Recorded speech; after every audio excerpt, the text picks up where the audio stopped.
वास्तविक वास्तविक महापुरुष अगर आपको 10 मिल गए तो आपने एक महापुरुष को छोड़ा, दूसरे महापुरुष को पकड़ा, तीसरे महापुरुष को पकड़ा, लेकिन दुर्भावना कहीं न होने पाए ये शर्त है। तो आप 1000 गुरु कर सकते हैं, कोई प्रतिबंध नहीं है, लेकिन अगर दुर्भावना एक किसी गुरु के महापुरुष के प्रति हो गई तो नामापराध हो गया, फिर आप उस अपराध में पकड़ लिए गए, फिर भगवान की प्रीति आप नहीं पा सकते, चाहे दिन रात आंसू बहाया करें। भगवान को चिढ़ है, सबसे बड़ी चिढ़ यही है, हमारे जन के प्रति तुमने दुर्भावना किया और हमारे बनना चाहते हो। वो तो हमारे प्राण हैं, मेरे संत, मेरे जन, उनकी सेवा से ही तो मैं प्रसन्न होता हूं, और तुम उन्हीं के खिलाफ सोच रहे हो और मेरा कीर्तन भी करते हो साथ में। तो इसलिए हम वास्तविक महापुरुष को महापुरुष मानकर गुरु बनावे, माने मन से, और वही व्यवहार भी करें और साधना करें उसकी बताई हुई। जहां गड़बड़ हो उसी से पूछें, और अन्यत्र सब जगह सुंदर भावना से दूर से नमस्कार रखें, उनके संपर्क में न जाएं। वो महापुरुष है कि नहीं, एक तो ये डाउट, और अगर है भी और उनका तरीका कोई और है और उस तरीके से हम साधना करना चाहें तो फिर 4 दिन इधर जाए, 4 दिन उधर जाए, 4 दिन उधर जाए, तो बस इसी में हमारा जीवन समाप्त हो जाएगा। हम क्या पा सकेंगे। और अगर कोई एक महापुरुष को छोड़कर दूसरे महापुरुष की शरणागति स्वीकार करता है तो ये न सोचे कि पहला महापुरुष नाराज हो जाएगा। अगर वो महापुरुष है सचमुच तो कभी नाराज नहीं होगा। महापुरुष तो केवल ये चाहता है कि प्रत्येक जीव मेरे श्याम सुंदर से प्यार करे, वो मेरे पास आके करें या मुझको गाली दे के करें, इसमें भी मैं खुश हूं। ये मेरे प्राण वल्लभ से प्यार करें। हर महापुरुष, वास्तविक महापुरुष ये चाहता है। ये तो बाजारू जो व्यापारी हैं, वहां चले गए हैं, तुम्हारे गुरु के पास कमी थी, ये गाली गलौज और तुमको सांप दे देंगे, ऐसे बोलते हैं। इनको तो चप्पल से पिटाई हो तभी हमारे संसार में बंद होगा पाखंड। ये जो इतनी बड़ी मक्कारी करते हैं ये लोग, डराते हैं शिष्यों को, तुमने गुरु का अपमान किया है, ऐसे बोलते। तो डरना नहीं है इन सब बातों से। हाँ, किसी की निंदा, बुराई और दुर्भावना इससे अलग रहिए। अपने मन को वहां से हटा के जिस गुरु से अधिक लाभ मिल रहा है वहां लगा दीजिए और अपने लक्ष्य पर चलते जाइए। ना कोई गुरु रुष्ट होगा, और अगर गुरु नहीं है, वो पाखंडी है, तो रुष्ट हो, अपना सर फोड़ ले, आपका क्या बिगाड़ेगा। आप तो उस महाशक्ति के शरण में, जिसके लिए दुर्भाषा वगैरह ने हार मानी है अम्बरीश के लिए, इसलिए आपको डरने की आवश्यकता नहीं है। तो इस प्रकार शिष्य गुरु संबंध बना करके जब हम साधना करते करते अंतःकरण शुद्धि की अवस्था प्राप्त कर लेते हैं, तब वही गुरु हमको दीक्षा देता है। अब दीक्षा का नंबर आया। जैसे आपके घर में आप सब फिटिंग कर लीजिए, बिजली की तार की, बल्ब लगा लीजिए, सब ठीक ठाक कर लीजिए, इसके बाद पावर हाउस बोलेगा सब फिटिंग हो गई आपके घर में। हाँ साहब हो गई। अच्छा, उसने अपने पावर हाउस से तार जोड़ा और इमीडिएटली सारे घर में लाइट हो गई, पंखे चलने लगे, एसी चलने लगा। 1 सेकंड में 1,86,000 मील तक वर्क शुरू हो गया। तो ये पावर हाउस के पावर देने के बाद फिर करना नहीं है, कुछ करना तो खत्म हो गया अंतःकरण शुद्धि पर ही। अब उसे करना धरना नहीं है, अब तो रस पाना है। दीक्षा का मतलब पका पकाया दे दिया, स्पिरिचुअल हैप्पीनेस, वो दिव्य आनंद तो वो मिल गया। तो अब वो छीनने का सवाल नहीं, न उसको बनाए रखने के लिए मेहनत करना है। अरे वो तो हटाओ तो नहीं हटेगा, अब तुम साधना करो किसी प्रकार निकल जाए हमारी खोपड़ी से श्याम सुंदर। असंभव है। श्याम सुंदर भी नहीं निकल सकते तो आप क्या निकालेंगे? वो जो आ गया वही नहीं जा सकता है सर्वसमर्थ हो करके भी। जो सूरदास इसीलिए तो कहते हैं, हृदय ते जब जाहुगे मर्द बतोंगो तो ही। बड़े तुम परम पुरुष बनते हो, मेरे हृदय से निकल जाओ, हम हार मान ले। तो वो तो सब असंभव है। जब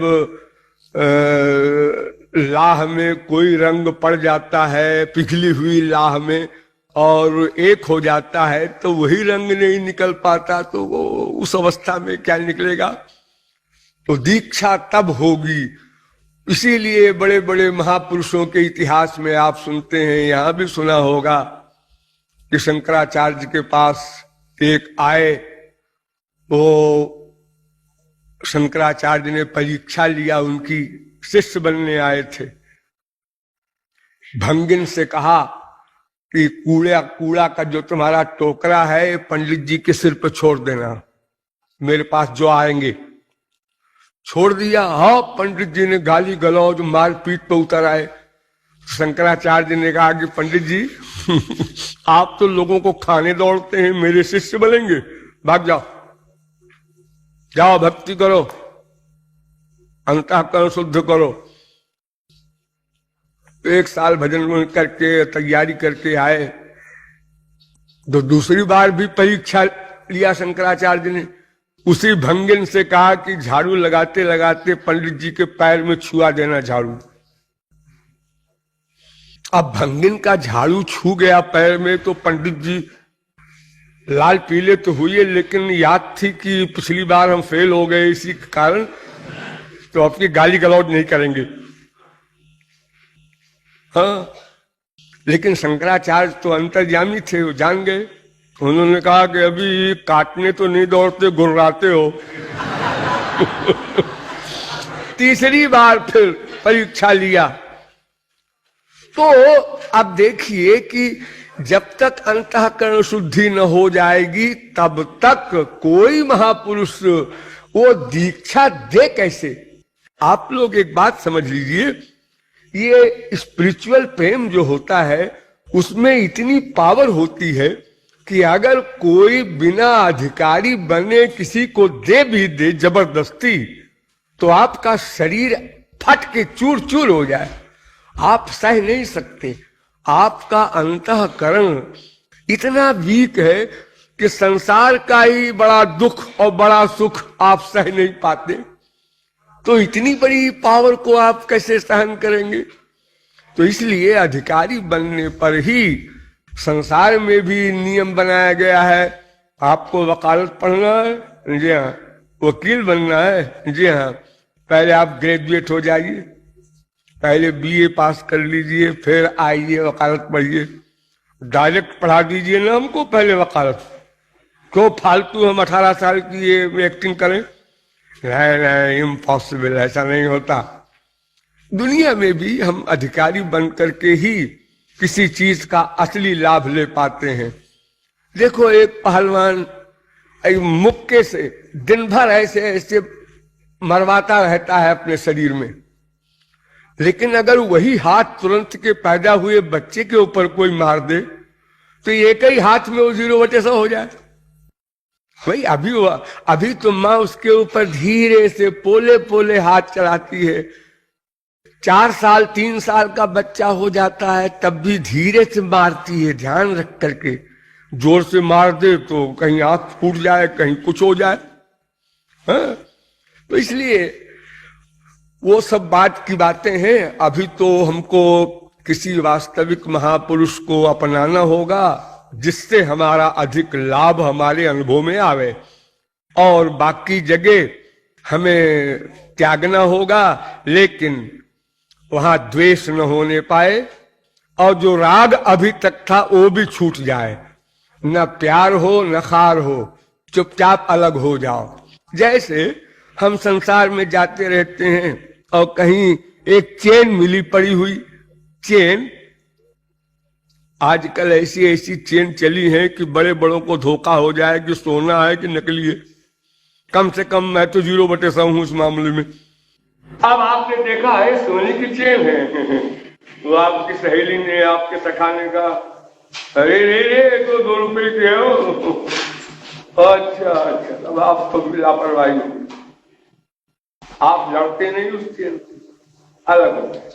मैं समझा सोना है, तो मैंने समझा ये महापुरुष है, इसलिए 1 साल 2 साल 10 साल 50 साल सत्संग उसका किया। अब मालूम हो गया या इससे बड़ी चीज हमको कहीं मिल गई तो अब उससे अलग हो गए। चुपचाप अलग हो जाओ, लड़ाई झगड़ा दुर्भावना ये सब न हो। इस प्रकार अलग होते जाओ, चाहे 100 गुरु बनाओ, और बनाना पड़ेगा। अभी क्या हुआ है, एक जन्म में भगवत प्राप्ति नहीं हुई, फिर आप पैदा हुए फिर गुरु बनाएंगे। अनंत गुरु बना चुका है, कोई ठेका नहीं है, कोई लिखा पढ़ी थोड़ी है, ये फिजिकल ब्याह नहीं है कि एक पति हो चुका तो हो चुका। अब आजकल तो 1000 पति भी होने लगे, कल तलाक होने लगा, लेकिन ये कोई सिद्धांत भगवान का नहीं है। अनंत जन्म में हमने भगवान के पाने के लिए सोचा ही होगा, गुरु भी बनाए होंगे, लेकिन या तो वो गुरु सही नहीं था या तो फिर हम सही नहीं थे, ठीक ठीक उसकी आज्ञा मान के साधना नहीं थी, 2 में कहीं गड़बड़ है, वरना तो हमारा काम बन गया होता। इसलिए ये गुरु शिष्य के विषय में थोड़ी सी बात समझने की है और विशेष फिर कर लीजिए।